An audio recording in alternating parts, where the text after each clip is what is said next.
Таким образом, можно с уверенностью констатировать, что отношения России и Ирана носят действительно дружественный, уважительный характер. Qasem Soleimani himself was plotting a broad, large-scale attack against American interests. The evidence indicates that the plane was shot down by an Iranian surface-to-air missile. It's opened a turbulent new chapter in the already turbulent Middle East. It's brought the United States and Iran to the brink of armed conflict.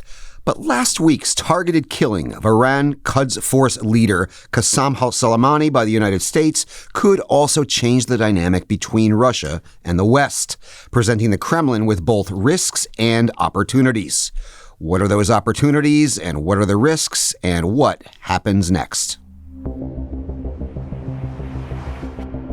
Hello from CEPA headquarters in Washington, D.C., and welcome to the Power Vertical Podcast. My name is Brian Whitmore, director of the Russia program here at CEPA. And joining me here in the studio is Jeff Mankoff, senior fellow and deputy director of the Russia and Eurasia program at the Center for Strategic and International Studies and author of the forthcoming book, Empires of Eurasia, How Imperial Legacies Shape International Security. Welcome to the podcast, Jeff. Thanks, Brian. Been wanting to have you on for a while. And also with us in the studio is former U.S. State Department official and veteran Kremlin watcher Donald Jensen, a senior fellow and editor-in-chief here at CEPA and a lecturer at Johns Hopkins University. Welcome back, Don. Thanks. Good morning, gentlemen. So, Jeff, it's your fault we're doing this topic this week. I had nothing to do with it. Yeah, I didn't give any orders. In a piece you published on the CSIS website this week, you wrote that, quote, while Russia does not want or need a U.S.-Iran conflict, the crisis does have some benefits for Moscow.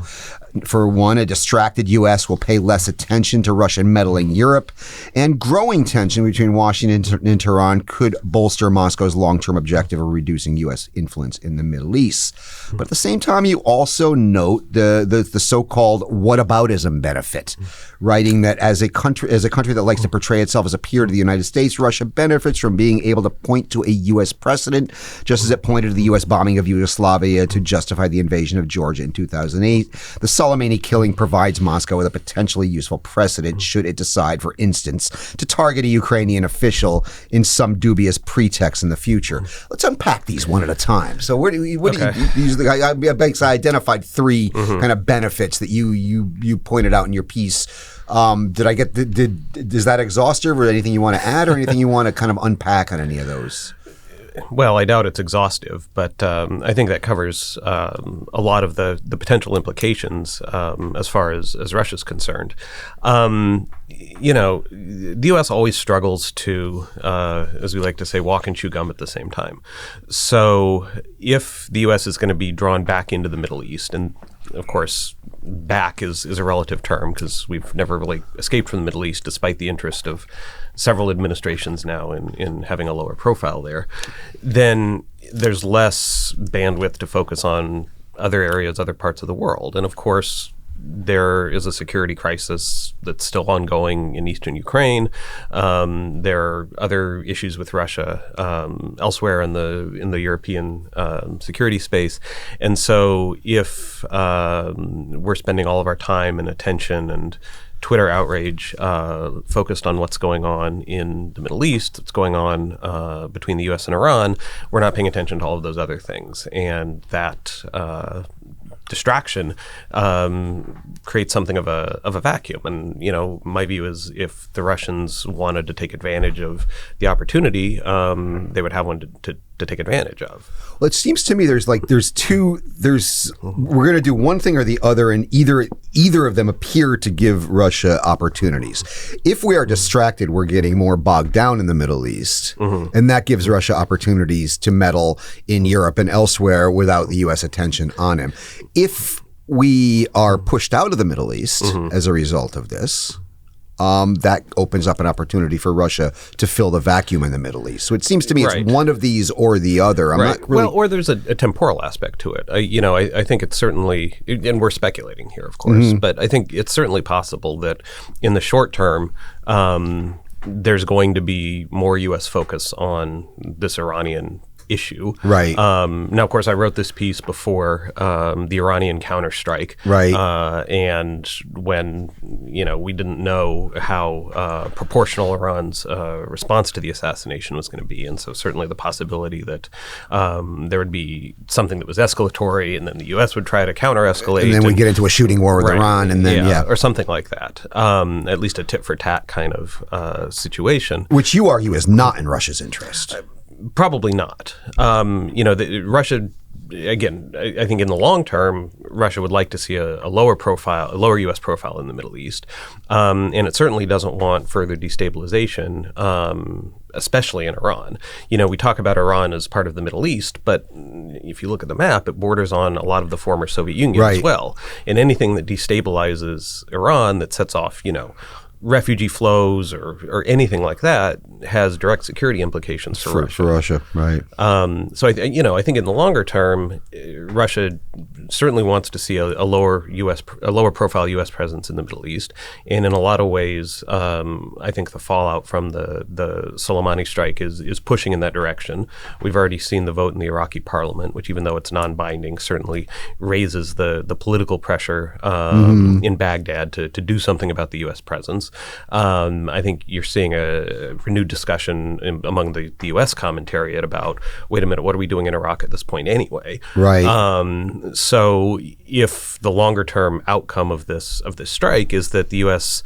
decides to pull out of Iraq or is forced to pull out of Iraq, that very much benefits Russia. Now, does Russia really want this? I'm going to bring Don into the discussion in a minute, but there's an interesting question. I don't know the answer to this, but does Russia really want that? Because they're in a sweet spot right now. Right, they can play the spoiler. They can troll the U.S. They can leverage the fact that the U.S. is seen in the Middle East as the bad guy, for better or worse. But if the U.S. were out of the Middle East, and if Russia truly were the power broker in the Middle East, I think we Americans can say that's a pretty thankless job. And you can't play the spoiler there. Suddenly you have responsibility for everything. Well, you see, I don't think Russia aspires to replace the United States in the Middle East, right? As much as we think there's a kind of parallelism, right, that it's one or the other, I don't think Russia wants to recreate the role that the United States currently is playing or has played historically in the Middle East. I give the Russians more credit than that, to be honest. It is a thankless job, and it's a job that I don't think anybody can do effectively. We've been doing it pretty ineffectively for a long time. But if we're not there, then Russia's kind of pushing on an open door on areas where it does want to intervene, where it does want to have a higher profile. But isn't this one of these be careful what you wish for you may get it situations? Right, it could be. And, I remember when Russia first began its military operations in Syria, there was a lot of discussion around this very point. Okay, so now Russia wants to set the terms of resolution of the Syrian civil war. All right, let's see, how's that going to turn out for you? And actually, it certainly isn't perfect, but it's turned out reasonably well. You could end up people, chanting death to Russia and attacking Russian embassies at the end of the day. Don, jump in here. I very much agree with the points you guys are making. First of all, I commend Jeff's article, which stands as a good piece, regardless of events that have happened since. It's held up well given what's happened. I would make 3 points, I guess, which is one thing is I never know what to call the Iran-Russia relationship. We're going to get into that in a second. We're going to deep dive on that in the second half. I never know what to call it. We'll get to it in a second. Number 2, I think Russia wants to be a player in the region, but as you both said, not the deciding voice in the region. And number 3, I think the Russia thing, involvement in Syria is now very interesting because what originally seemed to be a more limited incursion is now becoming a permanent kind of presence, much broader, and I think deeper than they expected, or probably even want. For those of us who look at Russian strategic behavior, this raises a lot of questions about how we consider Syria or Venezuela or some of the other interventions abroad. It's becoming more, I think, in ways like Ukraine, more than they expected or maybe even wanted or hoped for. Right. Now, I wanted to go to your second point of benefit on this, Jeff, is this what I call the whataboutism benefit. Yeah. Basically, this is, it is not, the U.S. has been doing drone strikes and hitting, terrorists for a while, but this is, if I'm not mistaken, the first time we've hit a government official of another state, if I am not mistaken. And I could be mistaken there. It's the first time in a long time. First time in a long time. Russia does assassinations abroad, and so Lavrov's comments, as you pointed out in your piece, are a bit disingenuous about how outrageous this was. But Russia hasn't hit officials. Yeah, and as you put out, if they want to whack a Ukrainian official, if they want to, that they could point to the U.S. precedent here. They sort of whack their own, though. But you're right, Brian. They haven't. They haven't. They try to deny it when they do. Yeah, they try to deny it when they do. But they, to my knowledge, they haven't hit an official. Right. Sitting government official. Yeah, the most recent example I could come up with. 79. Yeah, right? it was Hafizullah Amin in 1979. And of course, that started the Afghan War. Yeah, and that was the Soviet Union, right? So that's not the Russian Federation. Right. And, as much flack as Russia gets for carrying out targeted assassinations overseas, most of the people they target are, Russian defectors or fighters, quote unquote terrorists, rather than government officials. And if you look at Lavrov's comments, he actually mentions this. He says, attacking an official of a sovereign state in a third country, incidentally, this is completely unacceptable behavior. So one, now the Russians get to claim the moral high ground on this, which of course they love to do.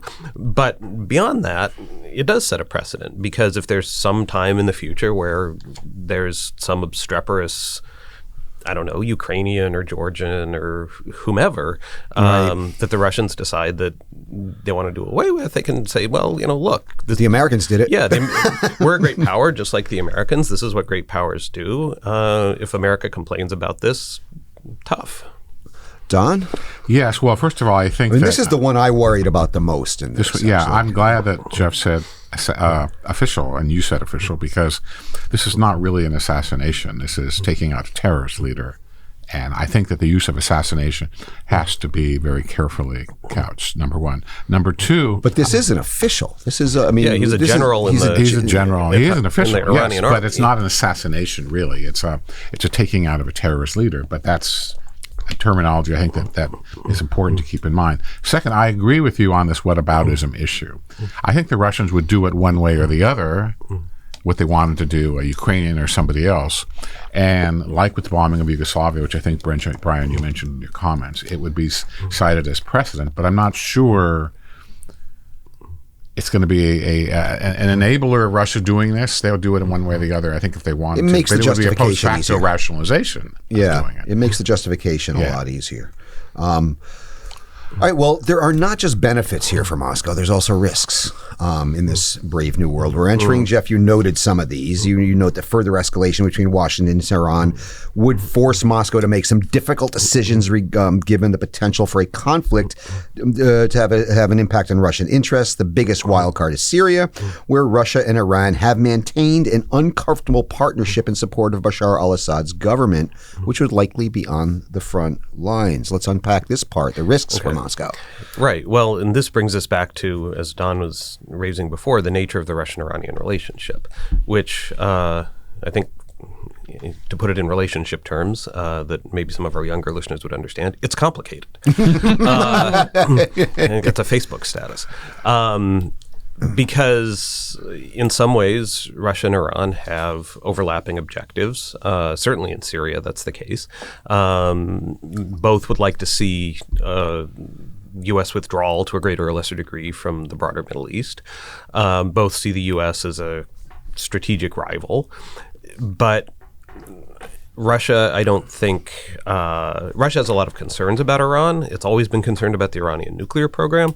If one of the consequences of an escalation in the tension between Washington and Tehran is that Iran decides to accelerate its breakout from the restrictions it faces under the JCPOA and sprint towards having a nuclear weapons capability, that's something that the Russians would not be happy about at all.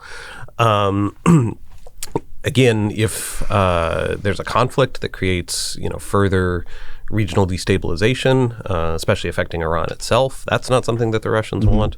And if there's a conflict if the conflict in Syria reignites, if, for example, the U.S. and Iran get into a conflict and the U.S. ends up targeting Iranian positions in Syria, that doesn't benefit Russia either, because those Iranian positions and troops and everything else are part of the infrastructure that's supporting Assad's government. And they're basically seen by Moscow as Russian assets, effectively, because as you point out in your piece correctly, that Russia doesn't have really ground forces to speak of in that conflict. They've been using the Iranians as the ground forces and giving them air cover, is my understanding of how this is played out. Well, and this is part of what makes it complicated, though, because as much as Russia and Iran are on the same side in Syria, neither one of them wants to cede influence to the other. Now, Russia has domestic political reasons for not having large numbers of forces on the ground. There's some private military contractors like Wagner and folks like that, some special forces, but there's not really a numerically large or significant Russian presence on the ground in Syria. There is a significant Hezbollah and other kind of pro-Iranian militia presence, which means that whatever influence Russia's trying to exert over Assad, to a certain degree, is checked by the reality that Assad also has to answer to the people in Tehran. Now, on the one hand, if those guys start coming under attack, maybe that's good for Russia. But on the other hand, if it means that now they have to move in and fill the vacuum, if they have to do the dirty work of propping up Assad, that's going to be really tough. I don't think there's much support in Russia for larger deployments in Syria.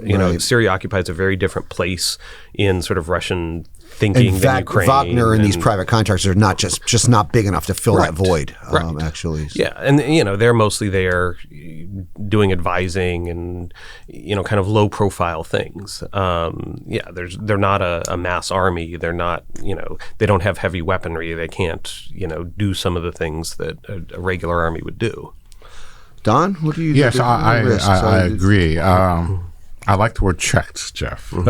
It's checked. It's not a partnership. They can't really control the Iranians, but there is this relationship, which for the time being, for temporarily. Which we're going to get into in a deep dive in the second half. I want to just mention a couple things, that this also provides an opportunity for Russian diplomacy. He's meeting Merkel tomorrow. He met Erdogan this week. And he went to Syria. It was in Syria. Yeah. So there's the Turkey relationship, which is very interesting and now made more interesting. There's also the issue of dealing with the Europeans who are unhappy in many quarters, and most quarters probably, with the Trump administration's foreign policy anyway.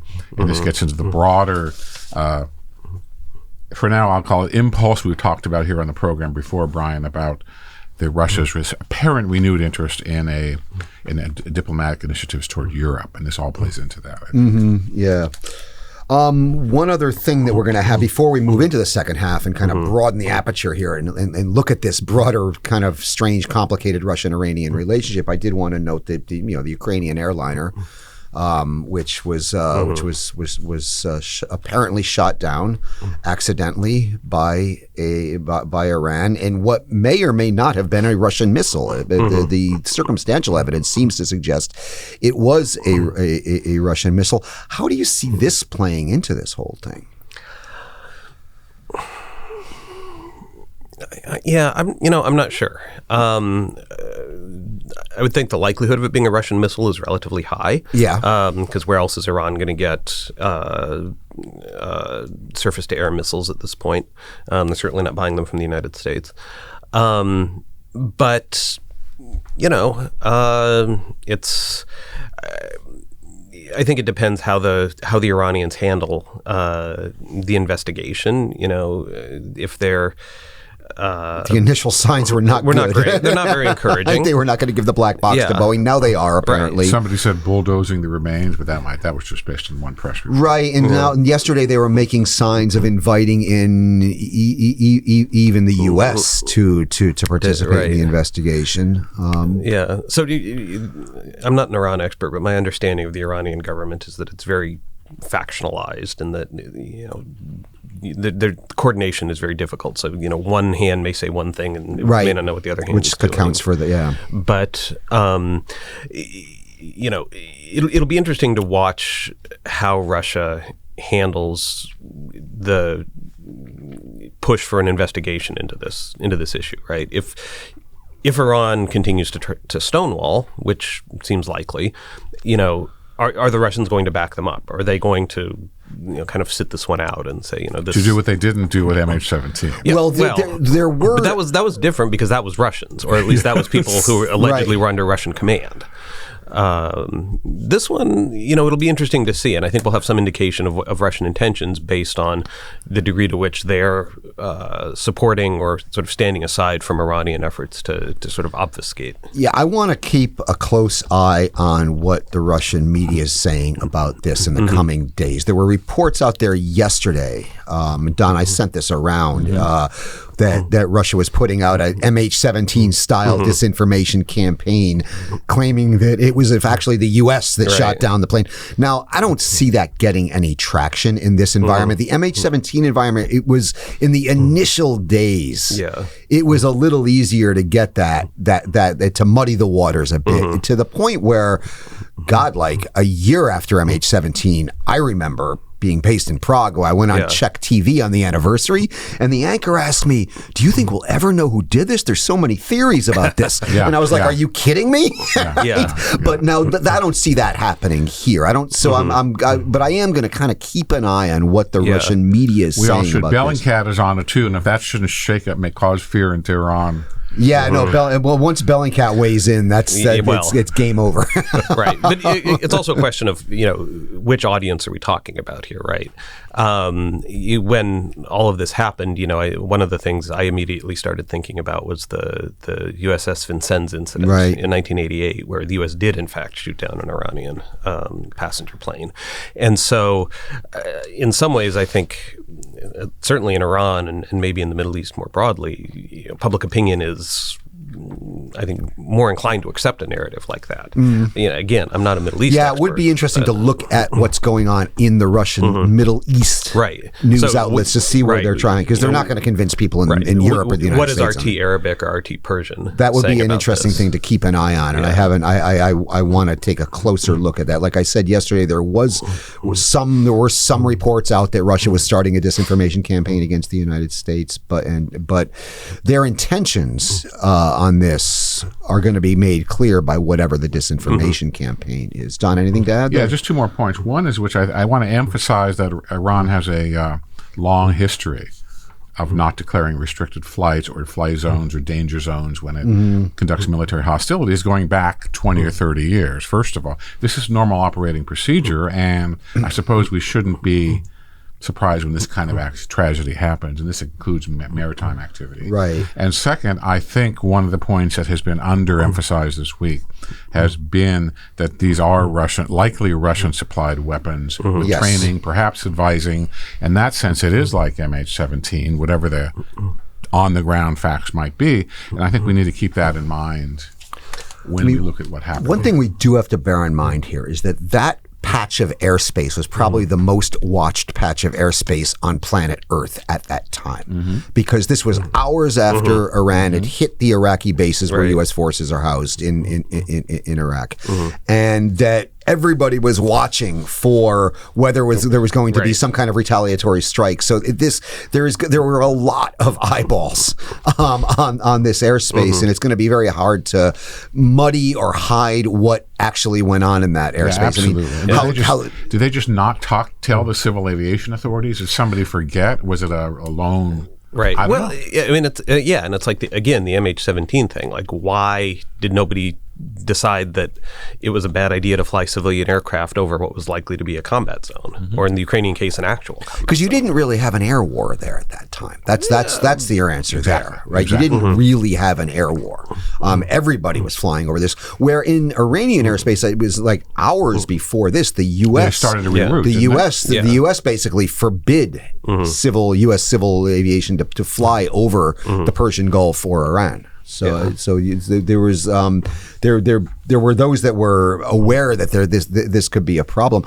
I still can't, but I can't wrap my head around how the Iranians mistook a plane that just took off for because this was clearly an accident. Yeah. They did not intentionally shoot down a Ukrainian airliner. There were a lot of, after the Canadians, I think the most citizens on there were actually Iranians. Yeah. Right? So, Well, but again, I go back to MH17, and you've got guys operating these things who we don't know what level of training they've got. Right. They're in a war zone. They're probably nervous as hell, and they react and do stupid things that have tragic consequences. yeah, there's. I was watching some of the experts talk about this on cable news last night, and there was a U.S. expert on these air defense systems that was saying this could have been actually human errors. But there also could have been like a failure of the friend or foe designation that is kind of a standard feature on these. Now, I don't know enough about what surface-to-air missile systems There and how was they a operate. Ukrainian report that someone named Katya talked to her sister, who was a flight attendant, said that, quote, "we've been hit." So who knows? Who knows? Right. All right. Well, on that note, we'll shift gears and broaden the discussion a bit. In a few moments, we'll continue our discussion and take a closer look at the Russian-Iranian relationship and what it means in an era of great power competition. I'd like to remind you, you are listening to the Power Vertical Podcast. My name is Brian Whitmore, director of the Russia program here at CEPA. Joining me here in the studio is Jeff Mankoff, a senior fellow and deputy director of the Russia and Eurasia program at the Center for Strategic and International Studies here in Washington, and author of the forthcoming book, Empires of Eurasia, How Imperial Legacies Shape International Security, something I'm really looking forward to reading. Also with us in the studio is former U.S. State Department official and veteran Kremlin watcher Donald Jensen, a senior fellow and editor-in-chief here at CEPA and a lecturer at Johns Hopkins University. I'd also like to remind you could subscribe to the Power Vertical Podcast on iTunes. You could read the Power Vertical blog and watch the Vertical video at CEPA.org, and you can follow us on the Twitter at Power Vertical.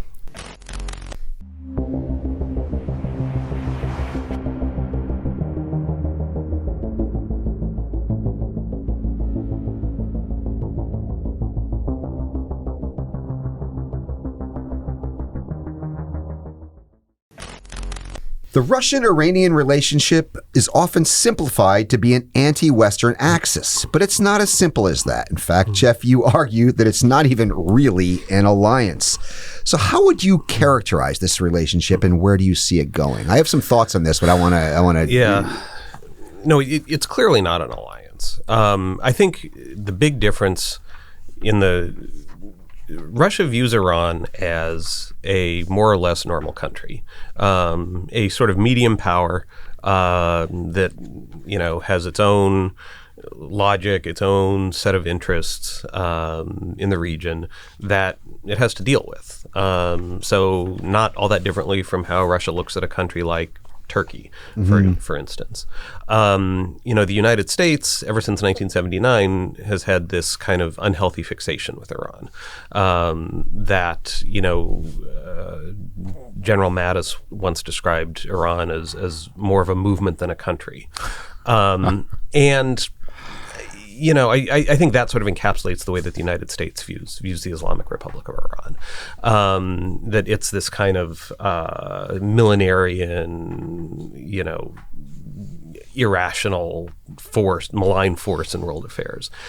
And Russia views Iran as another country, a mid-sized power that likes to try and punch above its weight to a greater or lesser degree of effectiveness, but one that, you have to treat with and interact with the same as you do other powers in the region.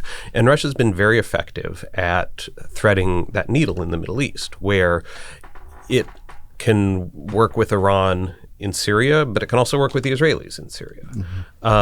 It can talk to the Iranian leadership, and it can talk to the Saudi leadership. Russia doesn't try to take sides in these intra-Middle Eastern balance of power conflicts. Now, it takes sides inside some individual Middle Eastern countries like Syria, Libya. But in terms of the broader kind of geopolitical interactions of the powers in the Middle East, or the Sunni Shiite divide, Russia doesn't take sides in all of this. It's trying to advance its own interests, which means positioning itself as a player who can talk to everybody. Where the U.S. is more on the Sunni, I mean, since '79 has pretty much been thrown its lot in with the Sunnis. Pre-'79, it wasn't that. Pre-'79, Iran and Israel were the two pillars of U.S. policy in the Middle East. But I think, since 1979, and because of this, I would argue, unhealthy fixation on Iran that the United States has had, that has gotten us into trouble in the Middle East in a lot of cases, because we have become ourselves partisans in this struggle, and that's dragged us into things like the Lebanese Civil War. It's dragged us into the war in Iraq was other things, but it's affected the way that we responded to the unrest that was unleashed by the turmoil in Iraq. And it has made it sort of impossible for us to have a normal relationship with Iran. And of course, Iran has its own reasons for not wanting to have a normal relationship with us. But the dysfunction between Washington and Tehran is pretty much chronic at this point, and that actually has been something that Russia has been able to take advantage of. Now, when I look at like how I think Russia views Iran, and of course I am not inside Putin's head. It's a dark place, and but just looking at it, it seems to me that Russia doesn't want Iran to go too rogue. Right. As you pointed out there, they are not interested in a nuclear-armed Iran. So they don't want Iran to go full rogue, but they also don't want Iran to be fully rehabilitated. And this, Jeff, gets into a little bit of what you were talking about there. Yeah. Because I think that after the Iran nuclear deal was signed during the Obama administration, I sensed some nervousness in Moscow. Because if Iran is brought in from the cold, and if we Russia doesn't get to be special as the Russia doesn't get to be special. Exactly. Russia doesn't get to be special, number one. Number two, all that Iranian natural gas goes online and starts flowing to Europe, which is not in Moscow's interest.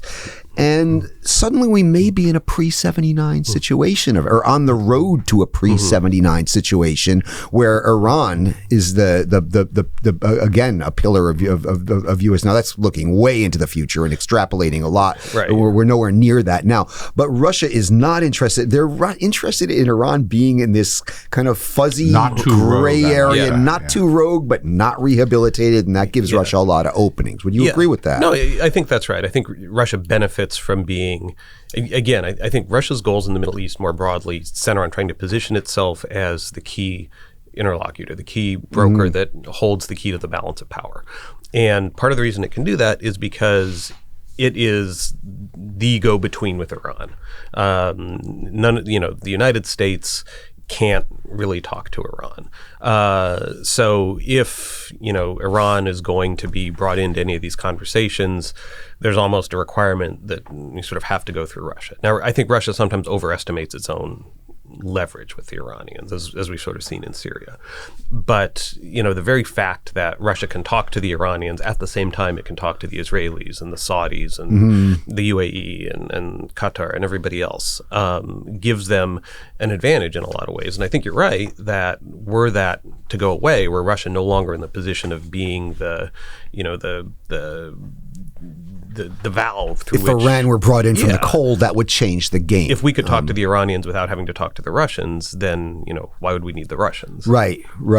Now, the thing that overshadows, everything in the Middle East is this kind of ongoing, for lack of a better term, Cold War that sometimes goes hot between Iran and Saudi Arabia.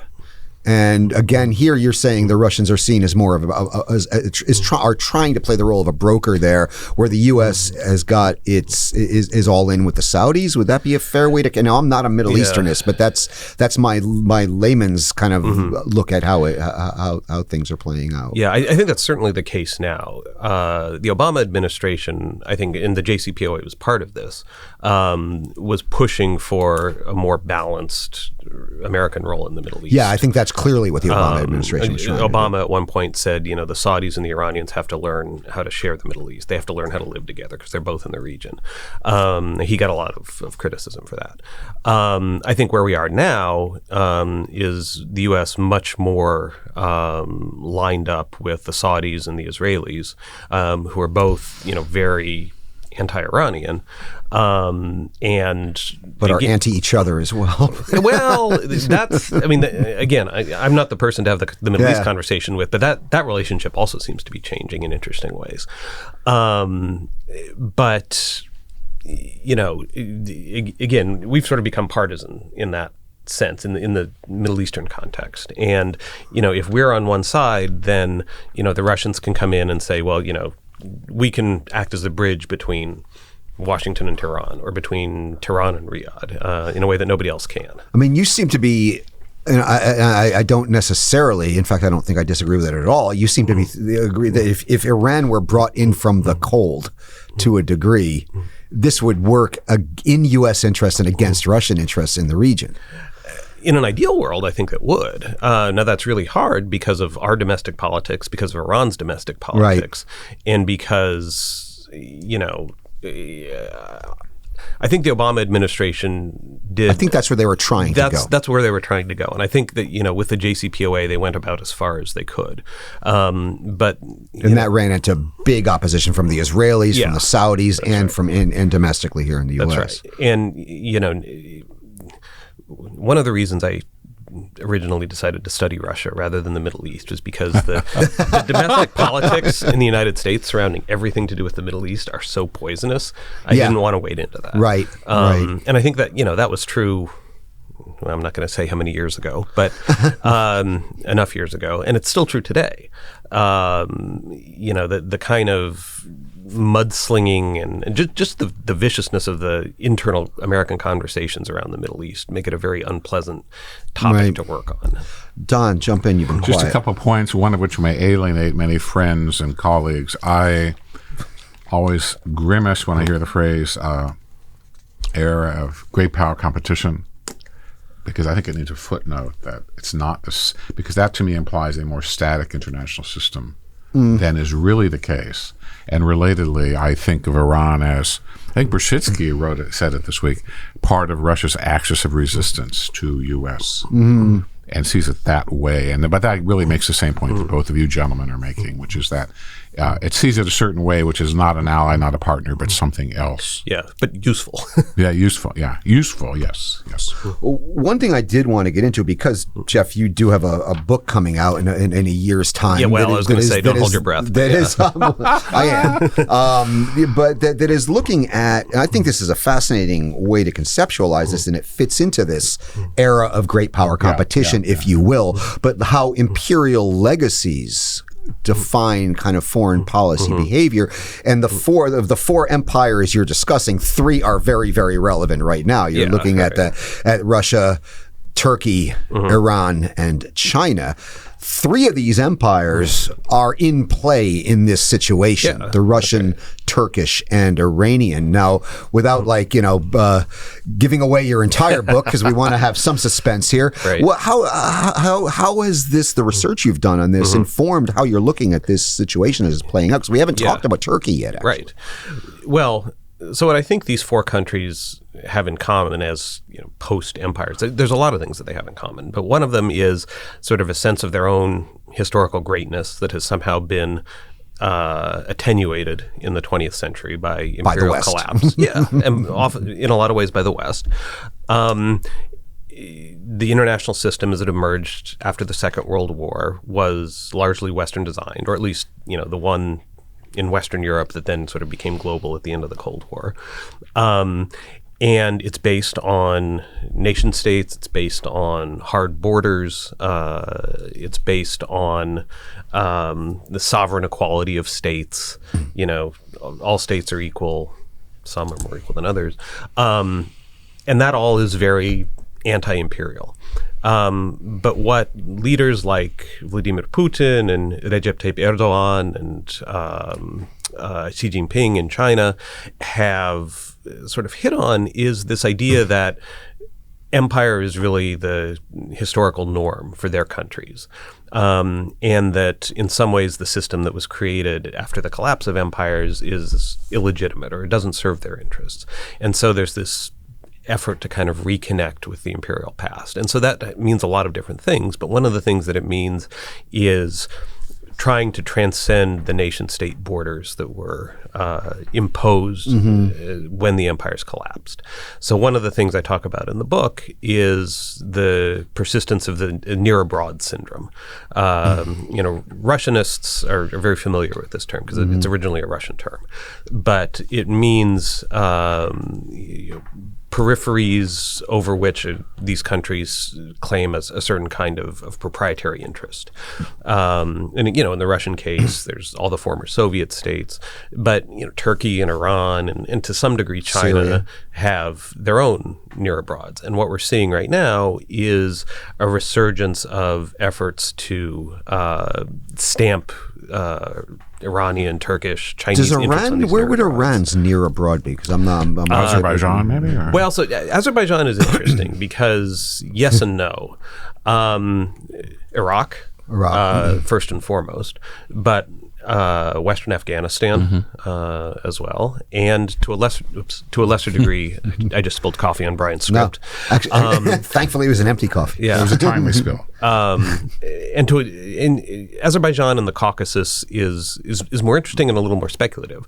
But, if you look at a map of Iran in the 19th century before, say, the 1850s, right? It included all of these areas, places like Herat in Western Afghanistan. Now, Iraq, it had been pushed out of much earlier, but because Iraq is heavily Shiite, as is Iran, and the conversion to Shiism happened under Iranian rule, there is a historic connection there. And then the Caucasus was also part of the Iranian Empire until This is where the 1820s. Russian and Iranian near abroad kind of bump into each They other. intersect. But what's interesting is that Iran's efforts to sort of establish a footprint in the Caucasus have been comparatively limited. I think there's a recognition that Russian power predominates there.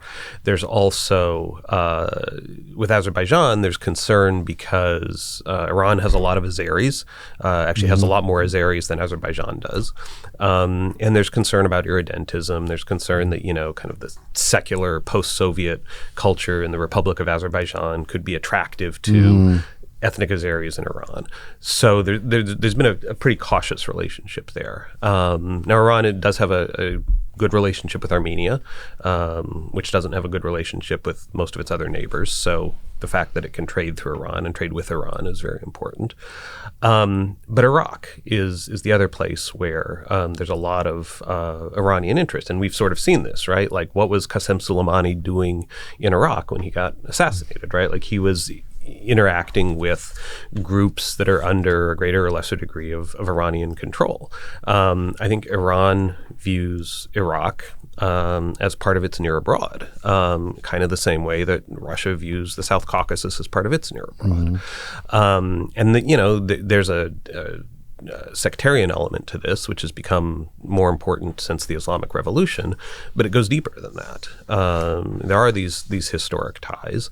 The Shah's regime had interests in what was going on in Iraq and in Afghanistan as well. So I don't think that this is a particular pathology of the Islamic Republic. It is one of these legacies of imperial collapse, and it's not going to go away. It's Persian nationalism. Well, see, that's again without going too far into the book. Persian right? world. Yeah, Iranian and Persian mean slightly different things, and Persians are the largest ethnic group in Iran, but they're not the only one. Again, Iran has lots of Azeris. And in the 20th century, under the Pahlavis, there was this effort to kind of transform Iran into a Persian nation state, even as they, also kind of claimed some of the near abroad. That since the Islamic Revolution has been, there's this kind of weird tension now between sort of Persian nationalism. It's interesting. I've seen parallels with Russia here, though. In terms exactly. of, Again, this is another piece of this the post-imperial Soviet period syndrome. is the period of the Islamic Republic in a lot of ways. That's I mean, I also talk a lot in the book about like post-imperial identity and how imperial collapse and the move towards nation states affects the way that people relate as individuals and as populations to the state. But that's sort of tangential to what we're talking about here. one of the things I mean, as you were talking, and this is, I mean, I'm learning a tremendous amount here, but I see this kind of triangle of these three former empires in the Middle East. We'll leave China kind of aside for the moment, but we have Russia, Turkey, and Iran. They all share this dislike of the Western-dominated order. Right. And they want to move back into an order of empires. I'm really simplifying here. But yet once you get to that point, their interests collide all over the place. Exactly. How does this inform how we're looking at the situation in the Middle East, Russia's role in it as it's interacting with Turkey and Iran right now? Right. I mean, well, and I think this is the central tension. And this is, again, something I raise in the book, that on the one hand, at the systemic level, there's a shared interest on the part of Russia, China, Turkey, Iran in making the world safe for empire, to misquote Woodrow Wilson. On the other hand, right, the respective near abroads of these four post-imperial states overlap. Right. So, whose empire does Central Asia belong to, or whose empire does the South Caucasus belong to? Well, it's complicated. What is your sort of normative standard for these things? So, these countries can agree on the idea that the international system based on sovereign equality of states and hard borders, nation states, doesn't serve their interests, and they can push back against it. And, we're seeing this, right? Like Russia, China, Iran, and to some degree Turkey are all kind of revisionist states in this regard. On the other hand, when you start drilling down into the particulars, there's a lot of rivalry and competition. Russia and Turkey are not on the same side in Syria. They are not on the same side in the Balkans. That's right. Yeah. They're not on the same side in Libya. I mean, Libya was never really part of Russia's near abroad, but they're not on the same side there. Same with Iran. Turkey and Iran have a long-standing rivalry. I write in the book about the Battle of Chaldiran in 1514 as kind of a defining moment in Ottoman-Iranian relations that kind of defined the borders. That tug of war over the areas between them, including Iraq and Syria, is still ongoing. And again, there's the sectarian dimension. I think once you sort of move beyond the fact that all of these countries have issues with the United States and with the system that the United States oversees, they don't necessarily have a lot in common. And so, within this kind of inner imperial system that is emerging, I think there's as much reason to expect that these countries are going to clash with one another as that they're going to cooperate. Well, this goes back to my kind of scheme of how Russia looks at its relationship with Iran, and how, the fact that it doesn't want a rehabilitated or a rogue Iran, because that would basically free Iran to go for everything it wants, and then their interests clash with Russia. With Iran in this ambiguous gray area, that allows Moscow and Tehran together to focus on the systemic issues without having to worry about it. Don, when it's the same, and sorry to jump in here, but like this is the same when you think about Russia and China, the Sino-Russian relationship. It's the same way, right? Like everybody in the West, I get asked all the time, don't Russia and China have so many issues that divide them? Like this is an unnatural alliance or partnership, or whatever it is. They do, but they're both focused on bigger problems right now, which is us. Right. Don? Three quick points before we end. Number one, I'm glad Jeff mentioned Sunni Shia, first of all, which undercuts this post-World War I structures. Number two, we haven't said much about Israel, but that's probably another program. That's a whole other program. Third, the mutual interest of everybody close or distant from the crisis this week now seems to be to lower the temperature. And that seems to be the excellent happening. points that Jeff highlights, and I look forward to his book, I think are serious matters of serious long-term concern. But until his book comes out, I'm going to go get my Fromkin out of my library next door and reread it over the weekend. Well, this, I guess the second half of our discussion today is kind of a teaser because when Jeff's book does come out, this is an invitation right here on the air live, Jeff. I want to have you on because I'm fascinated by this. It's not something that I've really focused on myself, but just our discussion here has been so informative about this. That you raise so many issues that I want to explore further. So I hope when this book does come out in the next year or so, we're hoping it's going to be I'm keeping my year. I'm keeping my fingers crossed for 2020. Yeah, academic publishing. It's academic publishing, so it takes a little bit longer. That means it's been thoroughly peer reviewed, but when this happens, I certainly want to have you back on the program to talk about these issues because I find this really interesting. Anybody have some last thoughts before we call it a week and get ready for our nice weekends? Close on Jeff and Fromkin's contributions, and that's stuff to chew about for next time. All right. Well, that's all we have time for today. I'd like to remind you have been listening to the Power Vertical Podcast. My name is Brian Whitmore, Director of the Russia Program here at CEPA. Joining me here in the studio has been Jeff Mankoff, Senior Fellow and Deputy Director of the Russia and Eurasia Program at the Center for Strategic and International Studies here in Washington, and author of the forthcoming book, Empires of Eurasia, How Imperial Legacies Shape International Security.